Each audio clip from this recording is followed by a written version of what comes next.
Hi, welcome back to my channel. My name is Genevieve. I'm a chiropractor in the UK West Midlands, and in this video I'm going to be talking about a couple of exercises that you need to stop doing if you have sciatica.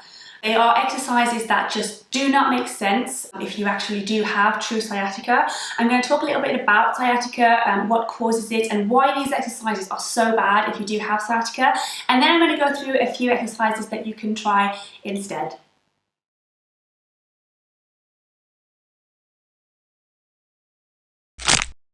Okay, so sciatica is a very commonly misused term to describe all back pain with leg pain. Just because you have back pain with leg pain doesn't mean that you have sciatica. There are a number of things that can cause radiation of pain into the leg from your lower back region. Sciatica is not a diagnosis, it is a very specific set of symptoms of sharp shooting electric pain that will sort of zip down the leg. It will almost always go past the knee, but quite often will go all the way down to the foot. So you might get some pins and needles, some numbness, you might experience some weakness, you might be walking along and your leg might give way. It is a very, very distinctive set of symptoms. I do strongly advise that you don't sort of self-diagnose your sciatica, because what you'll end up doing is going online and looking for some exercises that you can do to sort of help treat your sciatica at home, and you kind of come across these two exercises and they are probably the worst exercises that you can do if you do have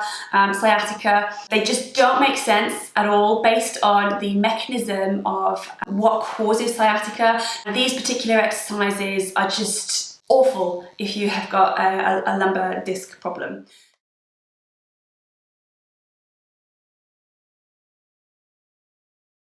So there are a number of things that can cause nerve root irritation at the lumbar spine. General degenerative changes, so what we would call osteophyte formation, perhaps around the facet joints or the edges of the vertebrae, depending on where they are. Sometimes they can sort of poke out in this space where the nerve root is trying to exit the spine and cause some irritation. Stenosis as well. Stenosis is a narrowing, like a generalized narrowing of the hole where the nerve root is trying to come out. So if you're an older person, stenosis might be the culprit. But the most common one will be disc injury, so disc bulges, where the disc material has started moving towards the back of the spine, and then of course that space there just becomes narrowed, and that's the most common cause of nerve root irritation, so the most common cause of true sciatica. One other thing that's worth mentioning about disc herniations as well is that it is very rare when I have a patient come and it's starting to sound like they might have done a disc when they're telling me about their back pain. Were they doing something really strenuous when they did it, or were they lifting something really heavy?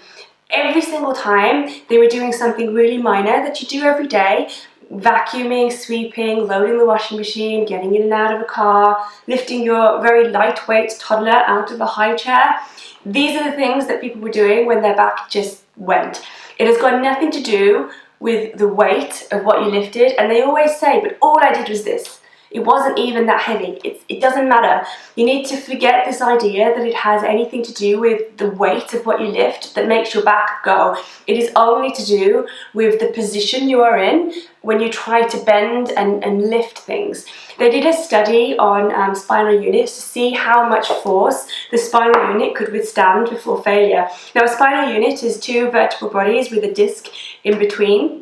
And what they did is they put the spinal unit into a vise, and they kept amping up the pressure on the spinal unit. And every single time, the actual vertebrae, the end plates of the bones, they all fractured, they all gave way, they all failed before the disc did. The disc can take the pressure. It is made of a very thick collagen, strong collagen tissue, and it outlasted the bones of your spine. Now, when they added a sort of a flexion and a twist, like a torsion force into the scenario as well, the discs went straight away. So the disc cannot take it when you add the pressure, but you're also leaning forwards and twisting. That is what people are doing when their back sort of goes. This study just proves that it's got nothing to do with the weight. The discs can take the weight. What they can't take is that leaning forwards and putting your spine in this really rubbish position. They can't take the pressure when you take them out of that neutral position. But yeah, I just thought that was worth mentioning, that most people will always say, but all I did was this. It wasn't heavy. It doesn't matter. Forget it. It's about how you lift it. You could be lifting up a feather And if you do it wrong, your back might go. So let's talk about why these exercises are the devil if you have sciatica.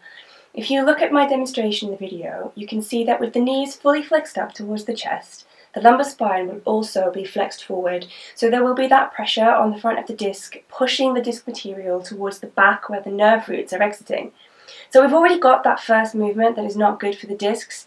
Then, when you start rotating to one side and then the other, you add that torsional force to the disc as well, and then you've got that movement combination that can herniate a disc.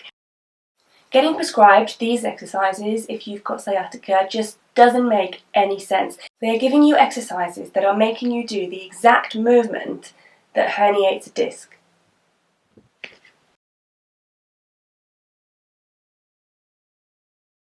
This one is not as bad as the other one because it doesn't have that torsion component onto the discs, but equally you don't want to do this one if you do have sciatica just because of that flexion aspect of the exercise. It's one of the actions that does injure discs, so you're not going to want to do this one if you have sciatica either. Okay, so let's talk about some exercises that I can recommend if you've got sciatica caused by a disc herniation. This one is the Mackenzie extension exercise. All you need to do is you lie prone on the floor with your arms just to the side of you, and then you're just going to extend your lower back using just the strength of your arms. You don't want to activate your extensor muscles in your lower back to do this, literally as though you're paralysed from the waist down and only your arm strength is pushing you up.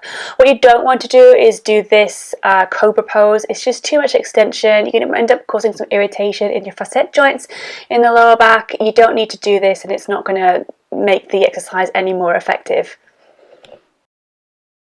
This next one is called a neural flossing. So all you need to do is you sit in this position, and as you point your toes away from you, you can tuck your chin in towards your chest, and then as you bring your toes pointing back towards your head, you're going to lift your neck back and look up at the ceiling. It's a repetitive exercise. It's like flossing your teeth.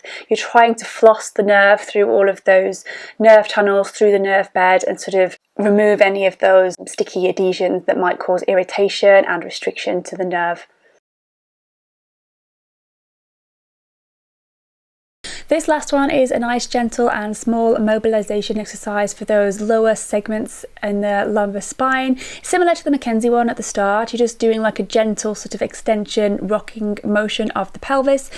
This one's quite good as well because you don't have to be sitting on the floor to do this one. You can do this one in a chair, like if you're stuck in traffic, in a car, you can do this one then as well. So you've got this bone on the front of your pelvis, and then obviously you've got your groin line and then the top of your thigh. So you want to imagine that basically you're gently closing that gap, and you just then release, and then you just rock your pelvis onto all three seat bones again and then release, and that's a repetitive exercise as well.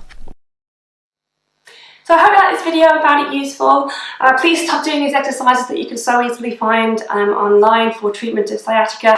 They don't make sense. They're likely to make symptoms worse. I honestly don't know why they're still being prescribed to people with sciatica. I also don't advise that you self-diagnose your sciatica, just because there are a number of things that can mimic sciatica, and if you're not sure, then you could end up doing more harm than good. It's best to just consult a professional, let them do all their tests, and then they can advise you on the best exercises and treatment to have to manage your sciatica. If you did enjoy this video, then please give it a massive thumbs up, and don't forget to subscribe so that you can see any of my future videos.